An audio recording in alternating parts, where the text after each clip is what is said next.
Hello everyone, আসসালামু আলাইকুম। It's me রোজা। তো তোমরা সবাই কেমন আছো? আশা করি সবাই ভালো আছো। আলহামদুলিল্লাহ, আমরাও ভালো আছি। তো ঈদের তৃতীয় দিন কী কী করলাম তা নিয়ে থাকছে আজকের ভিডিও। আজকে আমার আম্মু সকালে নেহারি রান্না করছে আর নেহারির সাথে রুটি বানাইছে। তো তোমাদের কার কার নেহারির সাথে রুটি খাইতে অনেক মজা লাগে অবশ্যই কমেন্টে জানাবা। আমার কিন্তু অনেক পছন্দের একটা খাবার নেহারি। তো তোমরা কে কে খাইতে পছন্দ করো?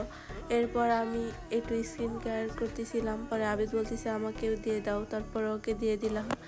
দিয়ে দেওয়ার পর আমাদের বাসায় কয়টা ফটকা ছিল সেগুলো নিয়ে আমরা তাড়াতাড়ি ফুটাই নিলাম, নিয়ে তাড়াতাড়ি গোসল করে বের হয়ে পড়লাম ঘোরার জন্য। তো ঈদের তৃতীয় দিন, তারপরে মনে হচ্ছে না যে ঈদ শেষ হচ্ছে। বাসা থেকে বের হলেই দেখতেছি সবাই সেজে গুজে সুন্দর করে ঘুরতেছে। তো অনেকে আত্মীয় স্বজনের বাসায় যাচ্ছে। আমাদের তো যাওয়ার মতো কোথাও নেই, আমাদের অত আত্মীয় নেই।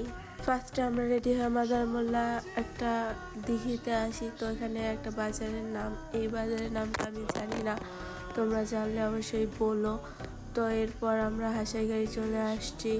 এমনি টাইমে এই সময় যদি পানি হইতো ভাইরে ভাই, এখানে পা দেওয়ার জায়গা হইতো না, কিন্তু এখন পানিও নাই, এর জন্য এত ভিড় হয়নি। কিন্তু কয়টা পোলাপান এত জাউরার জাউরা যে বাইক নিয়ে যাচ্ছে তো যাচ্ছে, এত সাউন্ড করতেছে, মানুষরা বলতেছে এবার আসলে ওদের ধরে মাইর দিব। তো এখানে অনেকগুলো দোকান বসছিল, আমরা একটু খাওয়া দাওয়া করে তারপর আবিদ আমাকে একটা ভিডিও করে দেয়। তো এই ভিডিওটা তোমাদের কাছে কেমন লাগছে অবশ্যই কমেন্টে জানাবা। আজকের ভিডিও এতটুকু। আল্লাহ হাফেজ, সবাই ভালো থাকো, সুস্থ থাকো।